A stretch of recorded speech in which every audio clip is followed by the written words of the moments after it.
June 19th, 2020. Austria. An early evening taxi is racing from Vienna to the Fuzla airport. Usually the trip takes just 35 minutes, but the taxi driver doesn't know the way and misses the entrance to the airport. The airport is very small. A tower, a few hangars, and a restaurant. Since noon, there has been a small plane here, ready for takeoff. Cessna Citation Mustang Model 510, but the passenger is running late. Finally, at 7:45 p.m., the taxi arrives. A well-dressed man gets out of the car. He pays for the flight in cash, 7,920 euros. The plane takes off at 8 p.m. A mysterious traveler, a man with multiple identities, a huge number of fake passports, and close contacts with foreign intelligence agencies. He gets involved in shady deals, loves to play the role of spies and agents, and enjoys a luxurious lifestyle. He is also a key figure in Europe's largest economic scandal. He is involved in shady deals, loves to play spies and agents, and enjoys a life of luxury. He is also a key figure in Europe's largest economic scandal. Since that evening at Fuzla Airport, he has been on the run. Jan Marsalek. He was involved with fruits, not without a crack. Marsalek is wanted by German authorities and is believed to have fled to Russia. So there is a massive fraud, and Jan was involved in that. What do we know about Marsalek's whereabouts? What do we know about Marsalek's whereabouts?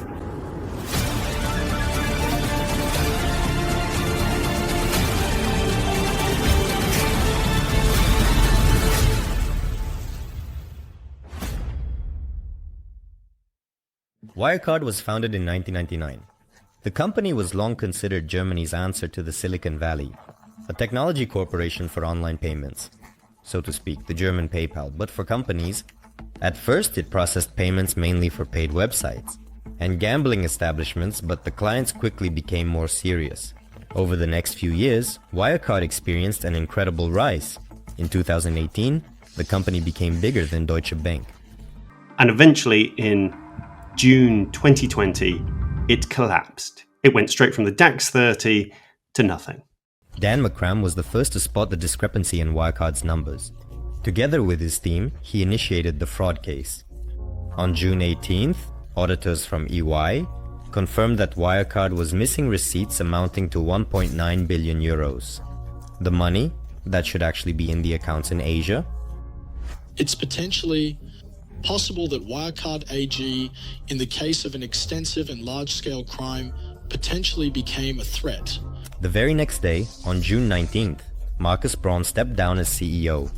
A few days later, on June 22nd, Wirecard claims that it is highly likely that the missing 1.9 billion euros no longer exists.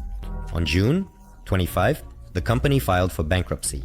And that's how the story of Wirecard ended, shamefully and unexpectedly. Markus Braun has been arrested.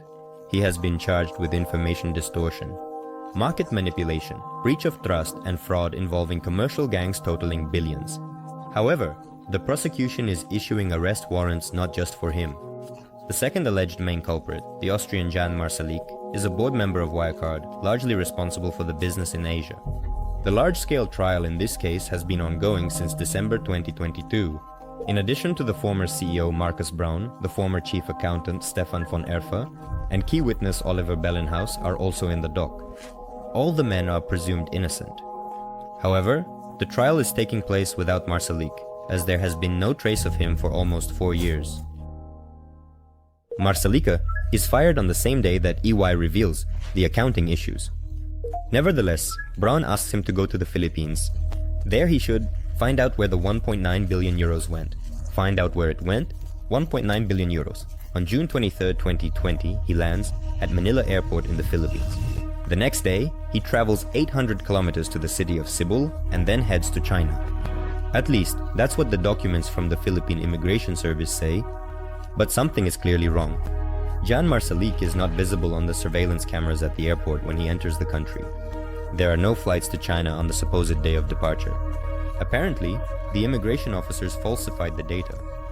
They were subsequently charged, but the question remains the same. So where is Marsalek really?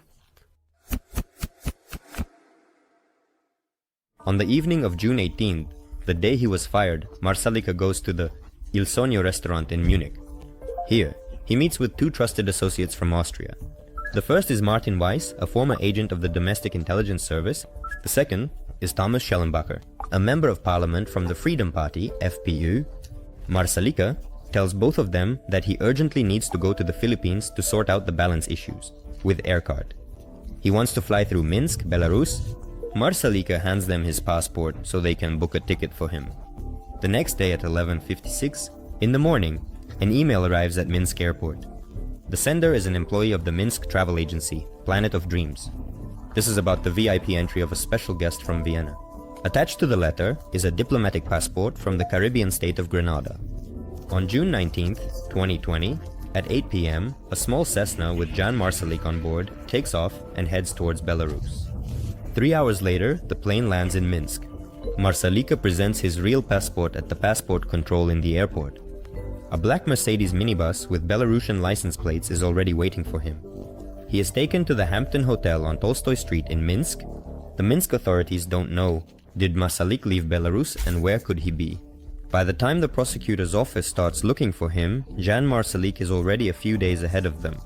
They conduct a search at one of his villas in Munich. What they find there raises even more questions. Before his escape, Marsalek spent most of his time here, on Prince Regent Street in house number 61, in a luxurious villa, and something like a private club for Marsalek. Here, on Prince Regent Street in house number 61, in a luxurious villa, and something like a private club for Marsalek. His business partners and close friends. A high-class video surveillance system is installed here, and a room protected from bugs is planned. No one lived here. Parts of the building were used as an office, for example, by Martin Weiss, a former Austrian intelligence agent who helped Marsalek escape. But the house is also used for meetings by former military personnel, agents, and money launderers. They sit among Italian designer furniture, expensive oil paintings, and discuss business. Sometimes, they also visit upscale restaurants. For business, they go to Fine-Kost Cafe, and for their private lives, they go to Matsuhishi Munich. Investigators find numerous expensive paintings and sculptures in the villa. On the table, there was even a figurine of Vladimir Putin. A black combat uniform was also found. Marsalek apparently used this form of V. Palmyra in Syria in 2017. Soon after the area was liberated from ISIS by Syrian forces, Russia supported Syrian forces during the liberation. Marsalek likely wanted to experience what no one else had managed to do, just to be in an active combat zone. When he gets there, he's showing the Russian troops the gear he's brought with him. He's got like this super Kevlar helmet, some sort of jacket which has a bulletproof vest built into it. And the troops say to him, "Jan, this is some really nice stuff you've got here. But if you go for a stroll out there wearing this, every sniper in the area is going to think you're the #1 VIP and they're going to shoot you dead." So he leaves it all in the hotel. And so there's this little bit of this, I mean, in English we say, all the gear and no idea. Do you agree that all of this doesn't quite add up for the position of operations director at a German company? Many questions arise. What story is hidden behind this villa? Why are there so many questionable individuals showing up there? Investigators realize that the search for Marsalek will be much more complicated than they initially thought. They are dealing with a person who was ready to disappear at any moment. It's said that Marsalek had connections in various secret services. They were dealing with a man who was ready to disappear at any moment. Marsalek is said to have had connections in various secret services. He liked to surround himself with current and former agents and spies. He himself was apparently some sort of informant or insider. In the leaked personal chats that surfaced online, he also boasts about his contacts with the American CIA and the Israeli Mossad. Some leaked text messages suggest that he worked as an informant for the right-wing populist party FPÖ. There are also reports that Marsalek worked as an informant in the Austrian Secret Service under the leadership of Mars Weiss. According to the Financial Times, he also wanted to recruit his own mercenary squad in Libya. Marsalek was very fond of using pseudonyms during his time at Aircard. At the end of his time at the company, he said goodbye to everyone via video call. He logged in under the name John Smith. During his escape, he sent numerous messages to trusted contacts, calling himself Richard Dobrovsky and Karim Gazmi. But Marsalek had many other identities. BK, Europol, and Interpol, they are searching for him based on these two images. Jan Marsalek has his own passport for each of his fictitious names.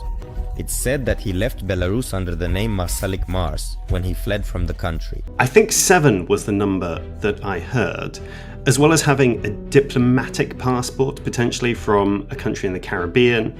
And that kind of fits with the picture of him as well. You know, he was comfortably multilingual.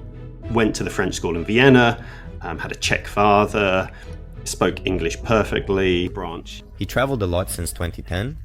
According to his passports, he has visited Singapore and Dubai, where Wirecard has a branch several times. He has also been to Budapest, Paris, Vienna, London, Mumbai, Nice, and Moscow. Since 2010, Marsalek has been to Russia more than 60 times, and he almost immediately flies out. 60. There are some instances where he sort of flies in one day and almost immediately flies out again. So he's clearly meeting people at the airport or close by. And that's a kind of odd thing to do. So, in 2020, shortly after, it is quite apparent and unmistakable that he frequently encounters and interacts with various individuals either at the airport itself or in its immediate vicinity. This behavior is not only peculiar, but also quite intriguing, as it raises questions about: there is indeed a person named Konstantin Boyazov who lives in Lipetsk and looks similar to Marsalek Alik, but their birth dates do not match. Marsalek Alik posed as Boyazov to be able to travel without any extra issues. In 2022, there was another document, a fake passport issued in the name of German Bajanov. He provides the key to uncovering the whereabouts and the last identity. I am on Marsalek Alik. Moscow. Jan Marsalek is heading to Leomare, an elite Moscow restaurant where Vladimir Putin likes to have lunch. The restaurant is especially famous for its fish, oysters, lobsters, caviar, all freshly caught. After dinner, they return to the guarded cottage community of the Mindorf Gardens. He is located in one of the most expensive residential areas in Russia. Marsalek lives here, just like in Munich, in a stylish villa. Besides the super rich, there's also a guest house of the Kremlin here. Not far from Putin has his own estate. It all looks like someone changed their city and identity but kept their style. And yes, that's the new life of Jan Marsalek. We have to understand, of course, there is sort of mystery layered on mystery here. And so maybe everything that we hear or is reported isn't the complete truth. Details of Marsalek's new life mainly come from Russian sources. Now and then, photos emerge showing him allegedly captured in his car or at a luxury restaurant. Often, this information is impossible to verify. However, German justice and authorities around the world are now convinced that Marsalek is indeed hiding in Moscow and has been living there for 3 years. In 2021, the German Federal Intelligence Service even received a proposal for negotiations from Moscow. So there was a moment when a meeting was offered by some part of the Russian Secret Service to their German equivalents. Would you like to come and meet Jan Marsalek? Talk to him and find out what was going on.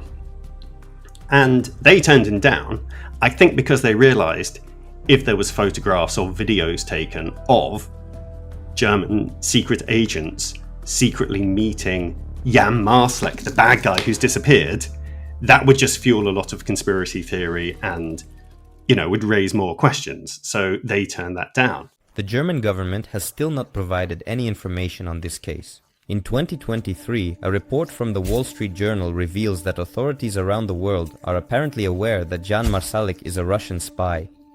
According to a Bellingcat investigation, he increasingly traveled to Moscow starting in 2014. He is believed to have passed information about Wirecard clients to Moscow. Among these clients was also the Federal Intelligence Service of Germany, the BND, and the Federal Criminal Police Office, the BKA. It is believed that nearly a third of credit card payments for undercover agents of the BKA were processed through Wirecard. These transfers can indirectly trace the identity and whereabouts of intelligence agents. It is alleged that Marsalek also supported the Russian paramilitary group Wagner. He is also alleged to have illegally transferred money for Russian spies to fund secret operations, including for the Bulgarian group, who were allegedly spying for Russia and the UK. After that, in 2019, Dan Makram first reported financial irregularities in Singapore and was the target of intimidation attempts. He and other journalists were subjected to surveillance and their mobile phones were tapped. Makram suspects that this may involve the Bulgarians arrested by the UK. In 2022, Marsalek apparently personally facilitated the smuggling of highly classified devices from Vienna to Moscow. The mobile phones of former high-ranking Austrian politicians and a top-secret laptop called SINA. This abbreviation stands for Secure Internet Architecture, a crypto technology developed jointly by German intelligence services and organizations around the world, using technology to work with highly classified data. In one of his texts, Marsalek confirms that the laptop safely reached the FSB. He also writes that a Russian operative paid 20,000 euros in cash for it. In fact, Jan Marsalek is a very good spy, much more professional and experienced than anyone thought. Media reports from March 2024 claim that his ex-girlfriend Natalia Zlobina recruited him back in 2014. Experts on this case believe that a former Russian model introduced Marsalek to Russian businessmen and handlers of the agents, and it's obvious that in exchange for all this espionage activity, Russia was supposed to help Jan Marsalek go into hiding. Cover? And it's obvious that in exchange for all this espionage activity, Russia was supposed to help Jan Marsalek. I think if you're a country like Russia, you kind of have to advertise that you look after your guys, don't you? You can't leave them out in the cold or throw them to the wolves. Because why would people then work for you in the future? In Germany, Jan Marsalek faces up to 14 years in prison for financial fraud. This doesn't even take into account the alleged leak of state secrets. But to put him behind bars, prosecutors will first have to catch him. According to the Wall Street Journal, Jan Marsalek may currently be in Dubai. Reporters believe that after Prigozhin's death, Marsalek may help restore the Wagner Group in Africa. The hunt for one of the most wanted people in the world continues.